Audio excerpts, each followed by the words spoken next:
I know a lot of people get real picky about the worm and its action that they use on their Ned rig.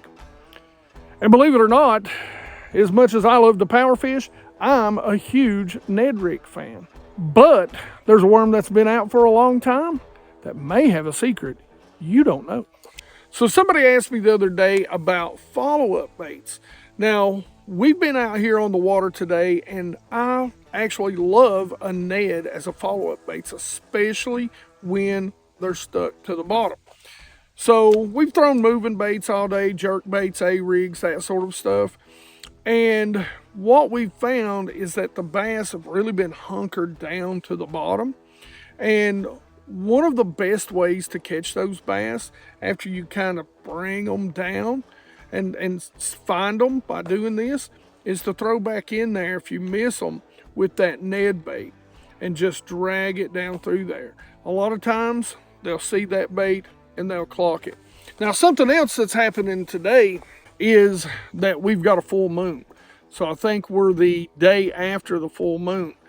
And what ends up happening is, we like to throw some shad style baits early in the morning, but the bass tend, especially in these clear water fisheries, tend to feed heavily at night when you have a full moon. So you'll get an early morning bite in the first hours of the morning, the first hours after daylight, and then the bite will just die on you. It'll come back around a little bit later in the evening, but for the most part, for several hours throughout the middle of the day, it can be a grind. And that's where a Ned rig shines. Now, what I'm going to do is I'm going to show you some places to make sure you're throwing a Ned rig you might not otherwise have thought of, especially this time of year, early spring. And we're going to talk to you about this particular worm, the benefits of it, how we rig it, rod, reel, and line, the places and locations you really need to be targeting this time of year as the bass are on the move, and of course, everything right down to landing the bass. Now, before we even get into the bait itself, I got something for you geeks. All right, geeks, so I team up with Tackle Warehouse, and every single month I pick $50 worth of baits for you, and this is the March Tackle Warehouse BassGeek box.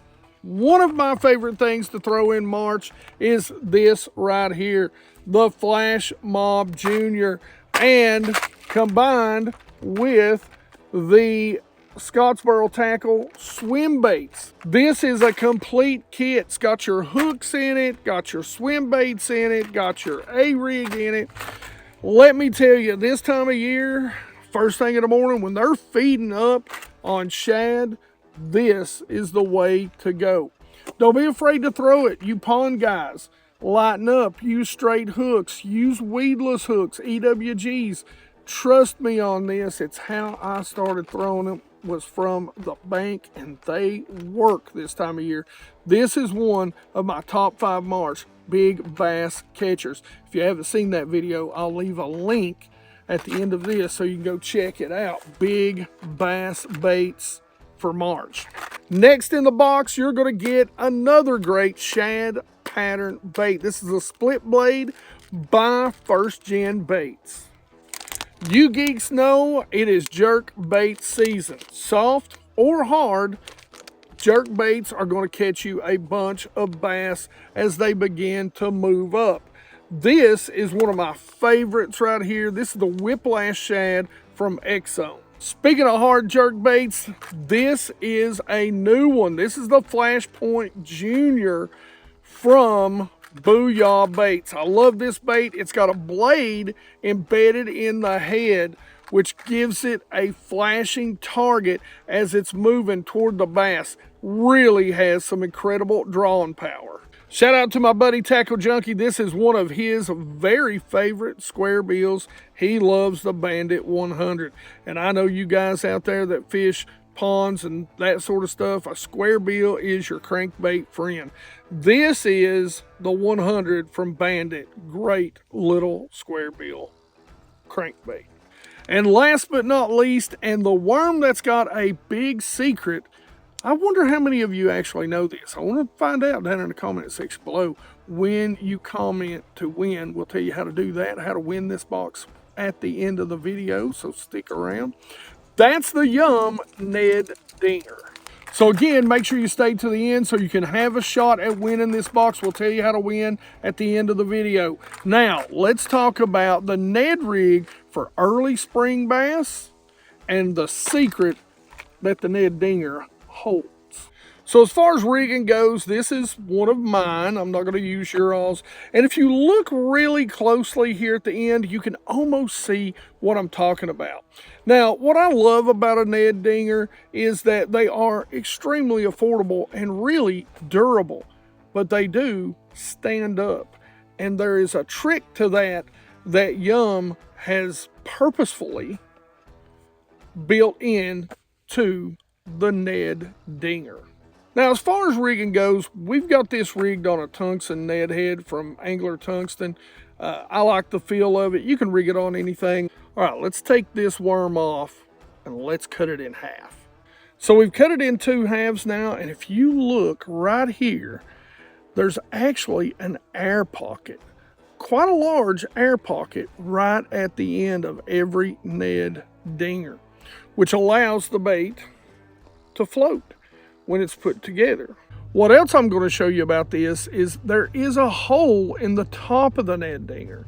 Now what that does is allow a air bubble to be released when it's sitting on the bottom, and you can actually add scent inside of the Ned Dinger.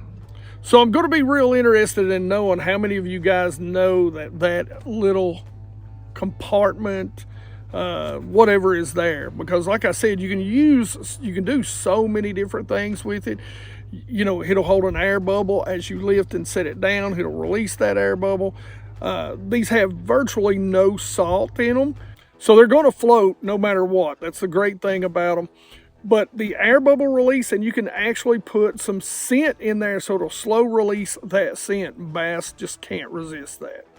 All right, so let's talk about the rod, reel, and line that I like to use, and then we'll talk about why you should be fishing a Ned in the early spring, even when the bass are feeding on shad. Now, if you geeks haven't seen them, you know I'm a big fan of the 99.99 Era rods from Douglas. They are the best bang for the buck. These, on the other hand, are their very high-end offering. They are the X Matrix. I call them the Matrix all the time.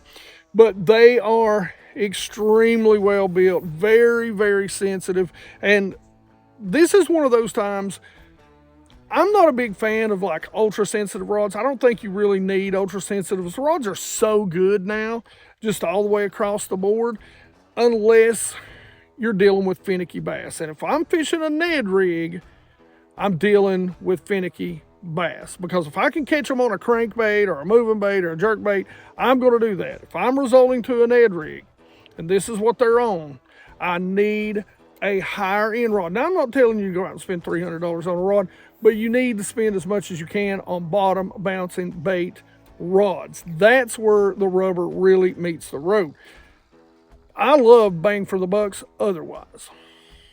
This is one of those high-end rods. This is a 7'4". It's a 744 extra fast. So it's going to have a very responsive tip to it, which I love for like drop shots, Demiki rigging, and Ned rigging, because it's going to be very sensitive. By the way, I do have a 10% off discount, and on an expensive rod like this, that's going to be a big discount for you guys. Now, I've got this coupled with the Daiwa. I believe it's called the Exceller. It's the LT, it's the light. Really good little affordable reel. I'm not going to lie to you, I don't know if they still make these, so I will put a comparable reel down in the description. And by the way, the best way to support the channel, because we don't do memberships and stuff, we don't want to charge you geeks. We want to share every bit of information we get with you for free. So the best way to support this channel is really just to go down and click on the link to Tackle Warehouse, where you can pick up anything in this video, and bookmark it. Bookmark it on your computer, scan this code, and you can bookmark it on your phone or your tablet. Best way to support us, don't cost you an extra dime. And we've got the high vis line, the high vis pink on here from K9 Line, who is now on Tackle Warehouse. So make sure you go check them out. But if you want to save a little money, you can always go and use the 10% off code for them too, right here. Along with the high vis 10-pound test, we've got the Pro 100 8-pound test, 100% fluorocarbon. And that's what we're going to be fishing with today. This time of year, I know that it is really about the moving baits, but we've been out on the lake today, and early in the morning, we had an incredible bite going on some moving baits, jerk baits, A-rigs, but it's a full moon. And a lot of times during the spring, especially if you start getting those nights where things are warmed up, they will feed heavy on shad. And when we got here, the shad were up high in the water column. So they were feeding, and that was left over, that feed at night. Now, what ends up happening a few hours after daylight, that feeding frenzy will kind of shut down. It'll slow down a little bit. So something like this is great. You're going to be able to go and back to those areas where you caught them previously or earlier in the morning and take this little bait and just slowly work it. Because again, the water temps were still 46 degrees this morning, but they were a little active and the shad were up high. So that's something you want to do.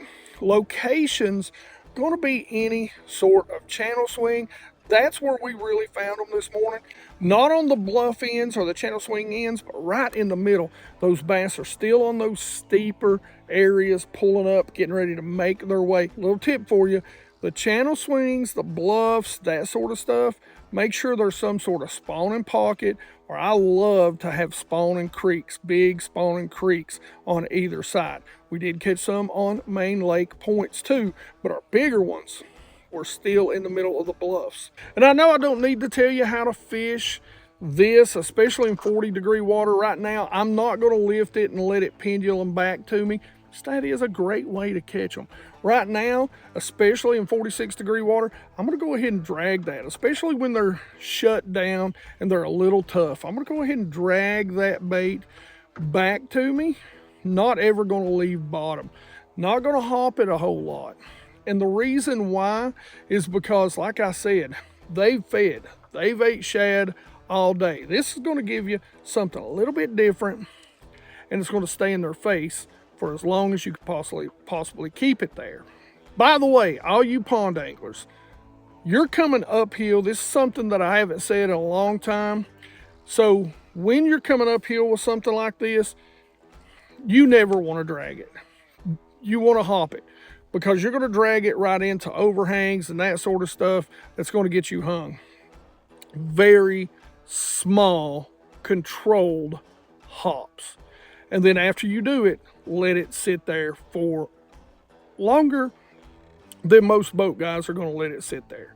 All right, that's going to keep you from getting snagged up as you're coming uphill. Don't have to tell you guys this. You know, set the hooks pretty much straight up to a 45 once you get your bite. Now, your bite, a lot of times, I always say you're going to feel the smaller ones. You're going to lift up, and there's going to be weight on the bigger ones. And what happens there is you need to reel down, set the hook straight up 45, and then make sure your drag's set right before you make that first cast, because you want to make sure this is the time of year when you can catch the biggest bass you'll catch all year, or you can even catch your personal best. This is the time pre-spawn hit is on. Now, landed them, single hook bait. You know, if you got somebody to get the net, get it. If you can get the net, get it. But a lot of times, when I've got a single hook and I'm by myself, I'm going to go over and put my thumb in their mouth, because fighting with the net, getting it out, got the reel in the other hand, sometimes I'm just not coordinated enough to be able to do both, and I'll lose a fish. So I put a thumb in their face hole. Now, along with telling me if you knew all this about the Ned Dinger from YUM, this is how you can actually win the Tackle Warehouse BassGeek box. What you want to do is put hashtag, all one word, all together, Ned Dinger, down in the comment section below. So that's how you win. Got to make sure you've got hashtag Ned Dinger down there. 1 week from the day this video comes out, that video, we will draw the winner and show it on the video. Now, if you want to check out that video I was talking about at the beginning, make sure you go check it out right here. Otherwise, questions, comments in the comment section below. Like it if you like it. Don't forget to subscribe. Make sure you ring the bell. Be part of the 100% Watch Squad. Oh yeah, and don't forget, hashtag Ned Dinger to win, and you geeks rock.